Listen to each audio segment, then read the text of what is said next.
It was a Friday unlike any other in the city of Jerusalem. The sky grew heavy with shadows, as if creation itself held its breath. Dark clouds swirled above Golgotha, the hill of executions, awaiting the hour that would forever divide history into before and after. At the base of 3 wooden crosses, Roman soldiers stood watch. Among them was a centurion, a battle-hardened commander of men, assigned that day to oversee the crucifixion of Jesus of Nazareth. For him it was routine, another criminal, another death. His orders were clear: make certain this man did not leave the cross alive. He had done it countless times before.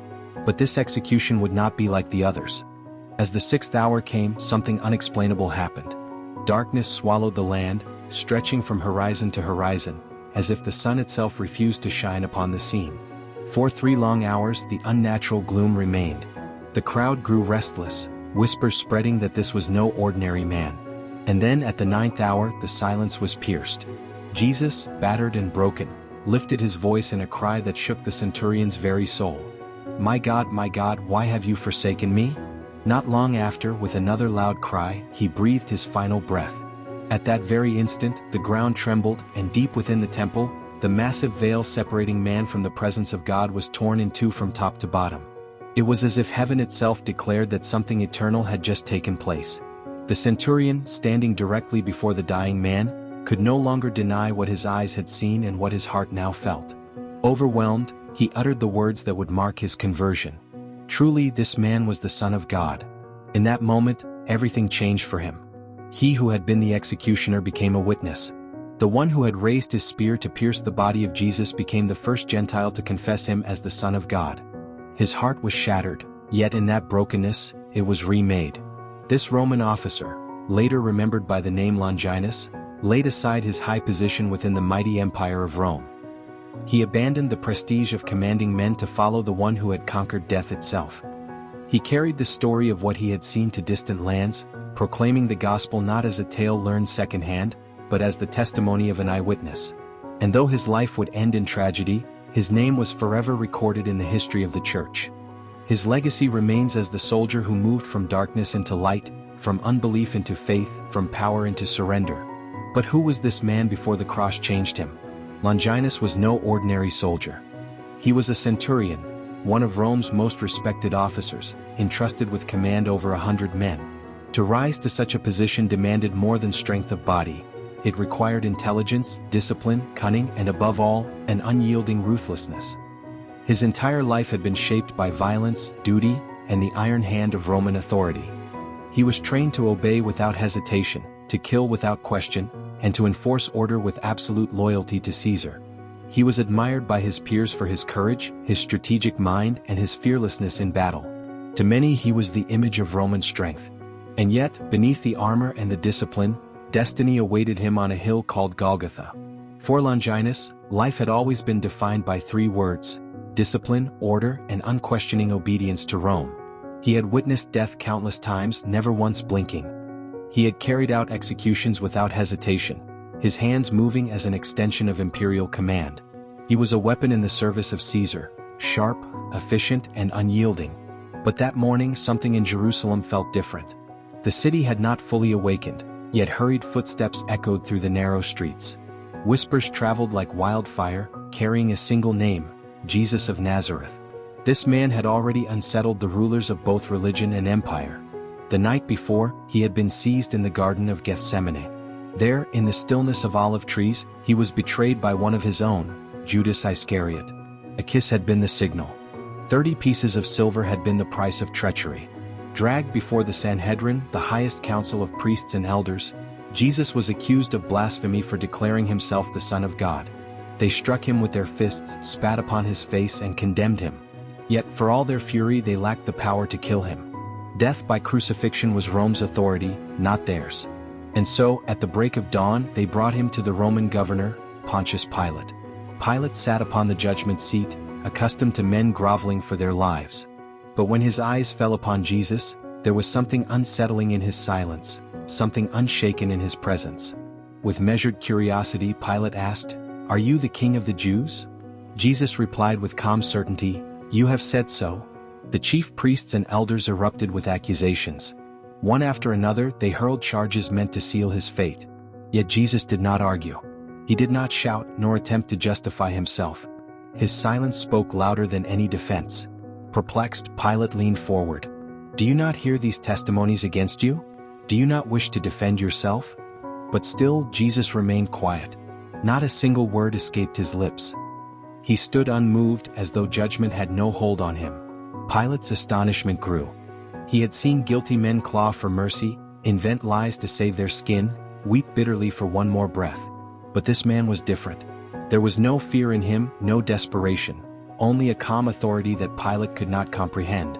Just then a messenger hurried into the tribunal, bowing low and holding out a message. It was from Pilate's wife. Her words, urgent and trembling, pierced through the weight of the trial. "Have nothing to do with this righteous man, for I have suffered greatly in a dream because of him." Pilate's hands fidgeted. His brow furrowed. Restlessness gripped him, though he could not explain why. He knew he was caught in something far beyond political maneuvering, something that reached beyond Rome's authority or Jerusalem's unrest. He felt the strange, heavy hand of destiny pressing down, and in that moment, he realized he was powerless to stop what was unfolding before him.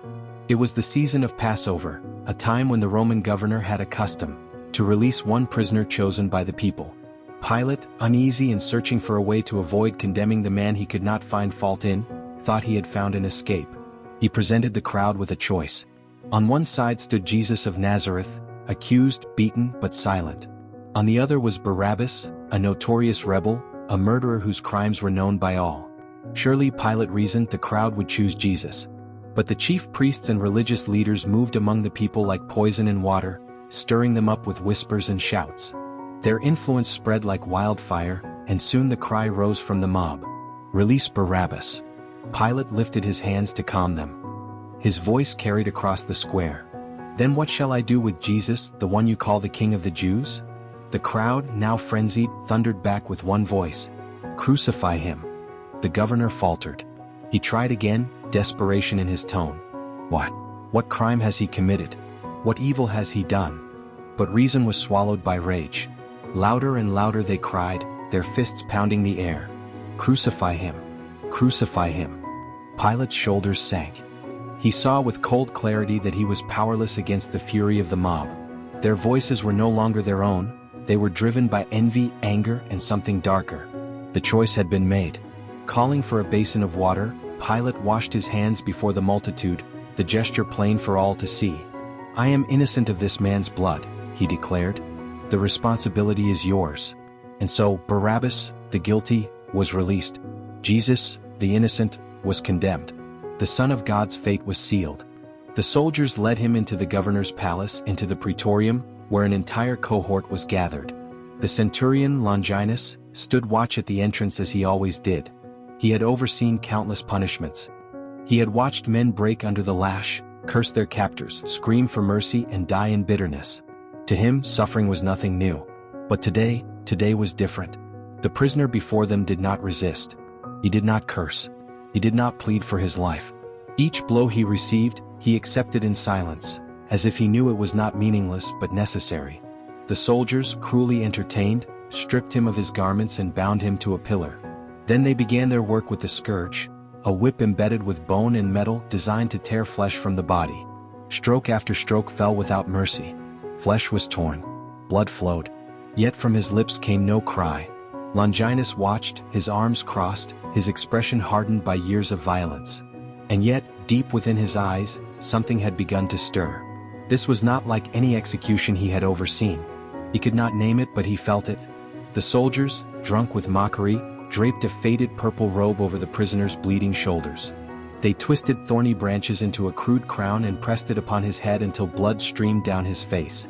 Still his eyes did not close. They remained steady, unflinching, filled with a strange calm that unnerved even the cruelest of men. They shoved a reed into his hand as though it were a king's scepter. Bowing before him with exaggerated gestures, they laughed and jeered. "Hail! Hail, King of the Jews!" They spit upon him, struck him on the head, and mocked his claim to kingship. And all the while, Longinus stood silently, watching, his hardened heart beginning to tremble before a prisoner who looked more like a king than any emperor he had ever served. Longinus did not join in the mockery of his fellow soldiers. He only stood watching, arms still, yet for the first time in many years, A strange uneasiness stirred within him. It was not the brutality of the moment that unsettled him. He had seen far worse. No, what troubled him was the man himself. This beaten prisoner carried himself with a dignity that did not belong to the condemned. Though spat upon, though struck again and again with the reed, though mocked as a false king, he never retaliated. His silence was not weakness but strength. His composure unbroken. And when Longinus met his eyes, he saw something he could not understand. There was no bitterness, no hatred, only a gaze heavy with compassion. When the soldiers grew tired of their cruel amusement, they yanked away the purple robe, returned his torn garments and prepared him for crucifixion. But Longinus could not turn his eyes away. Somewhere deep within him, long buried under years of war, blood and blind duty, something began to awaken. He found himself asking questions he could not voice. Who is this man?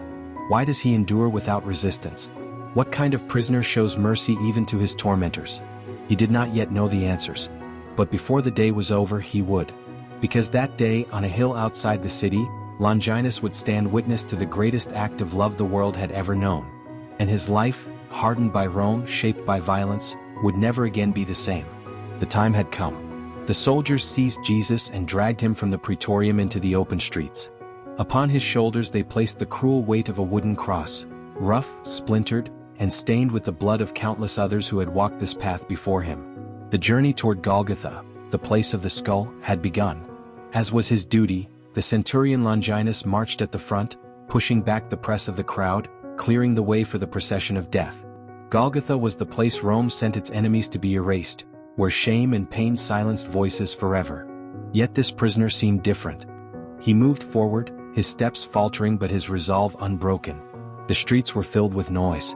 Some spat in his direction, others shouted curses and insults, mocking the very idea that he could be the Son of God.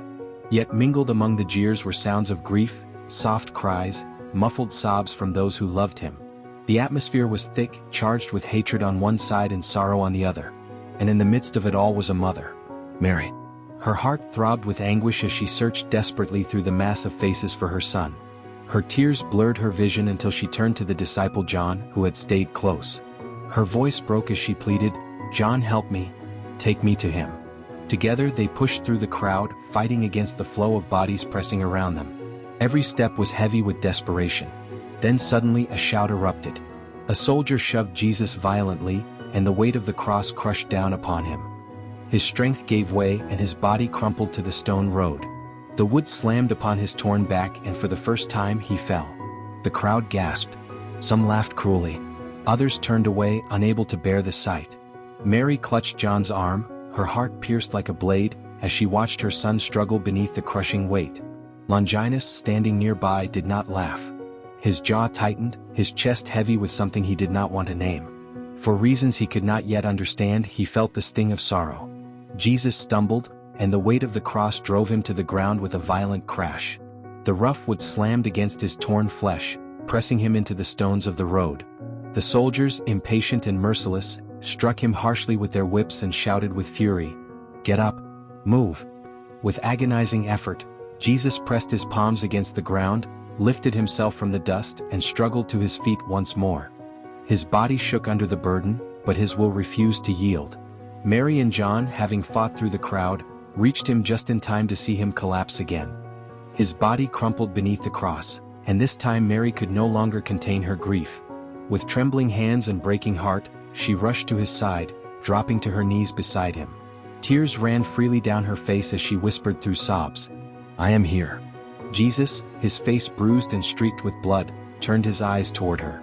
And with a voice weakened yet resolute, he softly replied, "You see, Mother, I make all things new." It was not mere comfort. It was a prophecy, living, breathing, uttered in the very shadow of death. His words carried a promise of renewal beyond the suffering, a glimpse of the glory that was yet to come.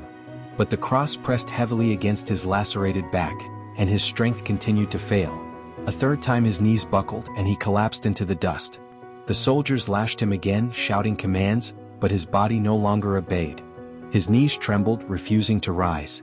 Longinus, standing close, observed intently. He had seen this before, men broken, beaten, utterly defeated by the Roman cross. Yet what unsettled him was that Jesus did not look defeated. Though his body was shattered, there remained in him a quiet power, an unbreakable spirit that refused to bow. Recognizing Jesus could go no further on his own, Longinus seized a man from the crowd, a traveler from the countryside who had just arrived in the city. With authority, the centurion barked an order. "You, take up that cross." The man was Simon of Cyrene. Hesitant, perhaps even afraid, he bent down and lifted the weight that had crushed Jesus.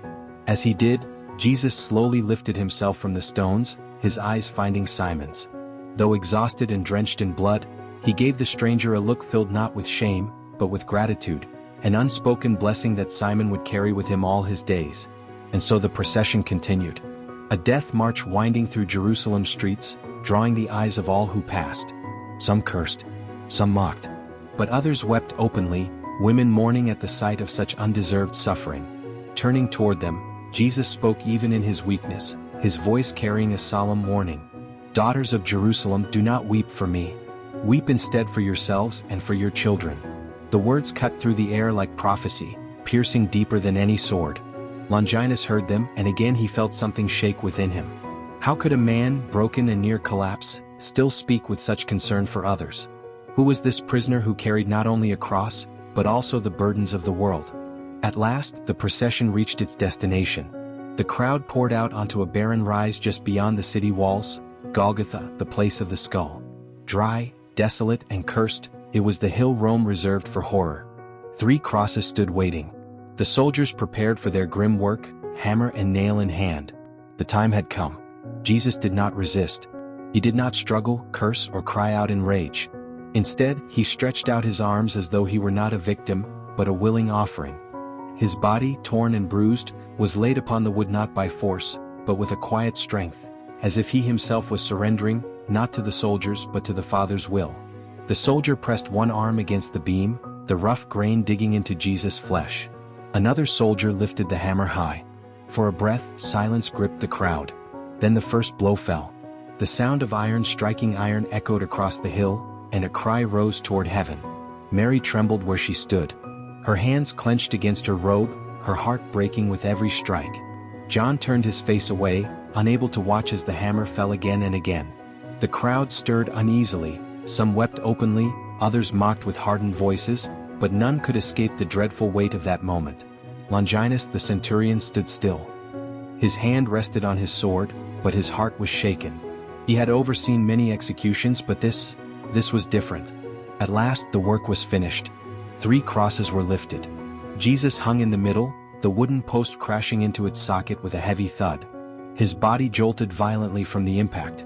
The 2 criminals cried out in agony, their voices raw with pain, but Jesus bore his suffering with a silence that unsettled every witness.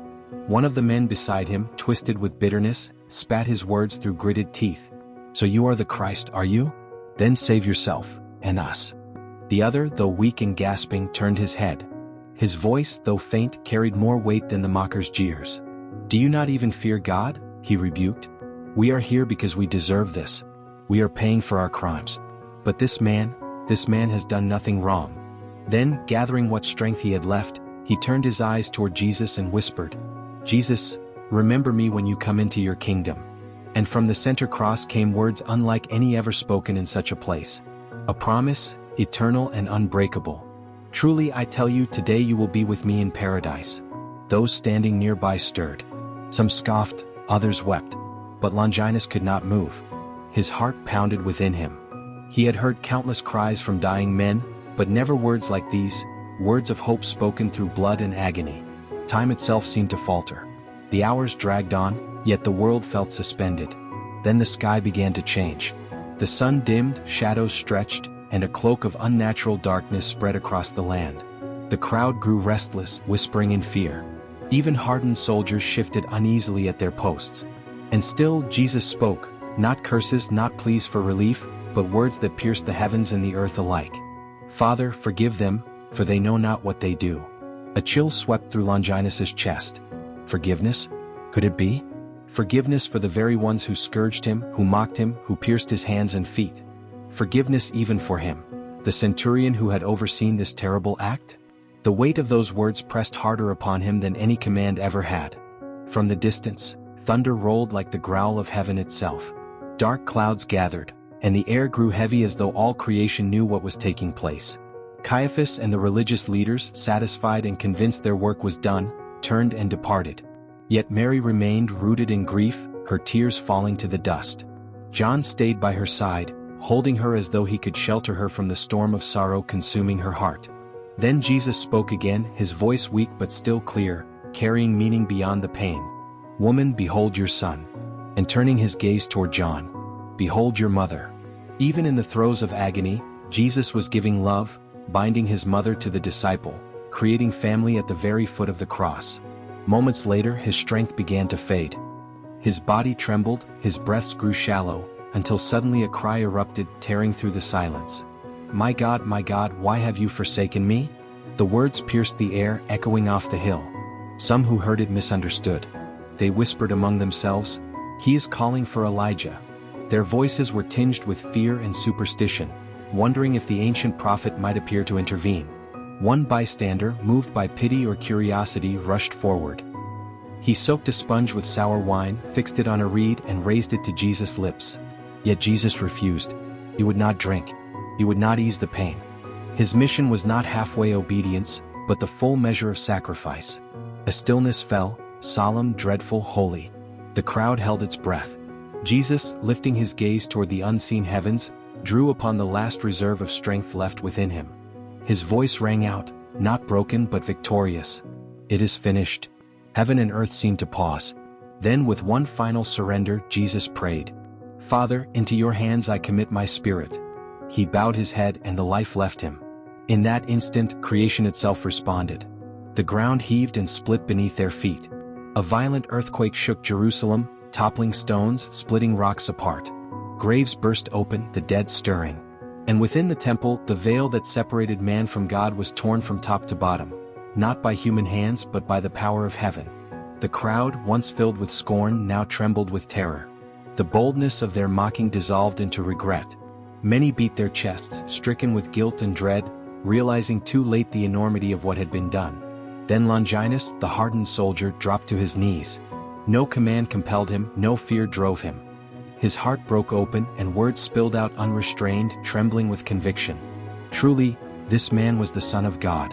The hardened centurion who had overseen countless executions became, on that hill, the first Gentile to publicly confess the truth of the crucified Christ.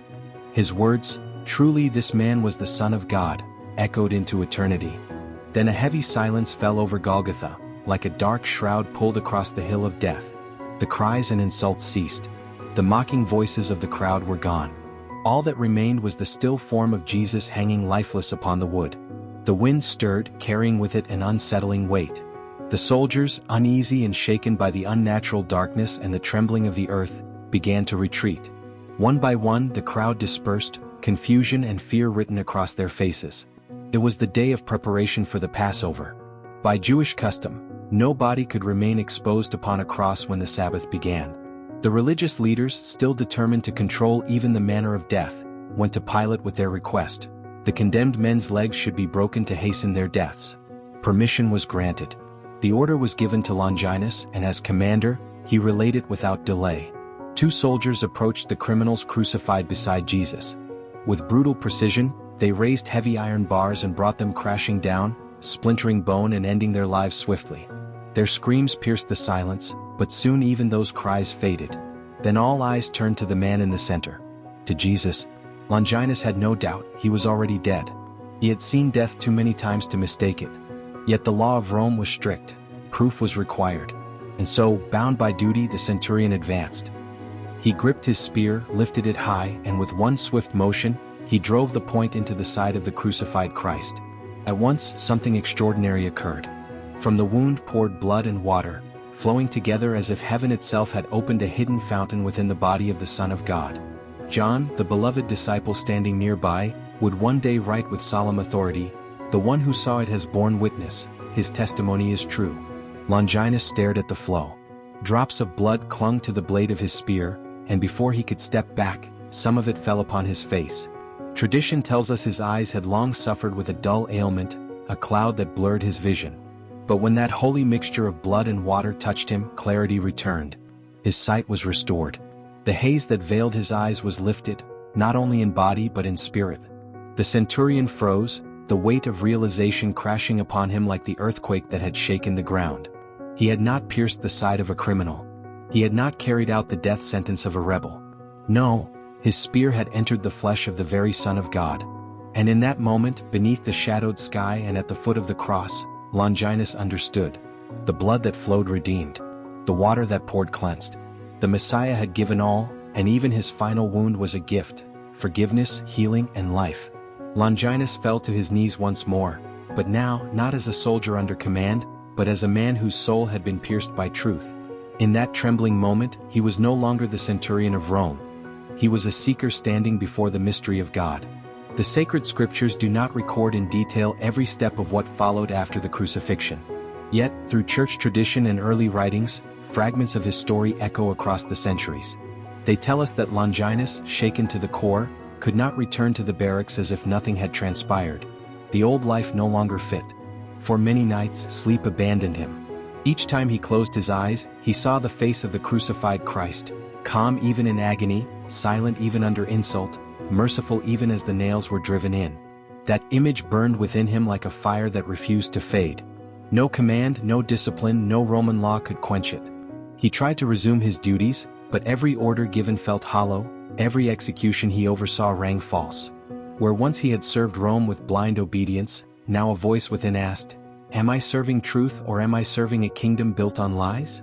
Meanwhile, Jerusalem itself was stirring with rumors. Whispers spread through the markets and the temple courts. Rumors that the tomb of Jesus had been found empty. Some claimed to have seen him alive. Others spoke of conversations, meals, and encounters with the very man Longinus had watched breathe his last. The centurion listened quietly, but his heart raced with every tale. Something deep within him testified, this is no rumor. This is no invention. Death could not hold him. The same calm certainty he had seen in Jesus' eyes upon the cross now lived within his own spirit. For days he found no rest. Golgotha returned to him again and again, not as a memory to be suppressed, but as a sacred fire meant to transform him. He recalled every word Jesus had spoken, every silence he had held, every glance filled not with hatred but with compassion. While others resumed their routines as if nothing had changed, Longinus knew that everything had changed. The hardened soldier who had once lived by violence and command now felt his heart breaking open. A heart long cased in iron and cruelty began to soften, to ache, to be reborn. When he heard testimonies of those who swore they had seen Jesus alive, he was not surprised. He felt no skepticism, no debate within himself, only a profound, unshakable conviction. Yes, it is true. He is risen. And in that conviction, Longinus discovered what faith truly meant. For the first time he understood the true weight of the cross, not as a Roman instrument of terror, but as the throne of forgiveness. He saw the miracle of mercy for enemies, the mystery of love that redeems even executioners, and the power of a Savior who conquers not by killing but by laying down his life. At last he understood. So he made his choice. He could not serve two masters. He could not carry the sword of Rome and the truth of Christ together. He resigned his commission. He unfastened the armor that had been his second skin, laid down his weapons, and walked away from the empire that had once defined him. Without looking back, Longinus left behind the life of a centurion. That day his true journey began, not as a soldier of Rome but as a disciple of the risen king. After leaving behind the sword and armor of Rome, Longinus sought out those who had walked with Jesus during his earthly ministry. He desired to sit at their feet, to listen, to learn, and to understand the mysteries of the one he had once pierced. Imagine the weight of that, standing among the very disciples, confessing that he had been present at Calvary, that his own hand had raised the spear. And yet they did not turn him away. For the grace of Christ was large enough even for him. Longinus' name began to spread among the earliest gatherings of believers. Whispers passed through the communities. Have you heard of him? The centurion who confessed at the cross now walks among us as a brother. The soldier who had once commanded men in the name of the empire now walked barefoot on dusty roads, no longer chasing conquest but carrying within him the flame of a different kingdom. His testimony pierced hearts like no sword ever could. Wherever he went, he spoke not from stories he had heard, but from the scene he had witnessed with his own eyes. With unshakable conviction he declared, "I saw him die. I watched as his last breath left him. And yet in his death I found life." Those words, spoken by the very man Rome had entrusted to oversee executions, carried a weight no argument could rival. The hand that had once lifted a spear against the Son of God now lifted the cross of Christ through preaching and witness. The voice that had once barked orders on battlefields now proclaimed peace and forgiveness to villages, cities, and nations. He traveled through the regions of Cappadocia and Caesarea, what we know today as modern-day Turkey, spreading the gospel with a fervor that could only belong to a man transformed. And in those lands many believed not simply because of eloquence, but because they could see that his story was true. But the empire he once served was not quick to forgive betrayal. Rome considered deserters and traitors as enemies. And so, it wasn't long before persecution followed. Soldiers were dispatched not to fight alongside him but to drag him back in chains. Longinus was arrested, interrogated, and scourged. The same cruelty he had once inflicted on others was now turned against him. Yet he bore it with a peace that confounded his captors. They promised him freedom if only he would renounce the name of Christ, if only he would deny the one he confessed at the cross. But Longinus, with eyes steady and heart unshaken, replied with the resolve of a man who had found truth worth dying for, "I cannot deny the one who opened my eyes and gave me life." The verdict was swift. He was condemned as a traitor to Rome. The empire that had raised him as a soldier now marked him for death. He was led outside the city to a lonely hill, a place where criminals and outcasts were silenced. And there, Longinus met his end, not with fear, but with the same upward gaze he had once seen in Jesus. As the sword descended, he mirrored his Savior's final surrender, "Father, into your hands I commit my spirit." His body was laid to rest in Cappadocia. Yet the grave did not silence his witness. Christians in the region soon began to venerate his memory, and stories spread of healings and miracles at his tomb. The name of Longinus, once associated with execution and empire, was now remembered with honor, as a saint, a martyr, and a testimony to the transforming power of Christ. From that day forward, he was no longer remembered as the centurion who pierced the side of the crucified Christ, but as the soldier whose heart was pierced by grace, the man who traded his spear for faith, and his rank for eternal glory. Through the centuries, the Church came to honor him as a saint, Saint Longinus.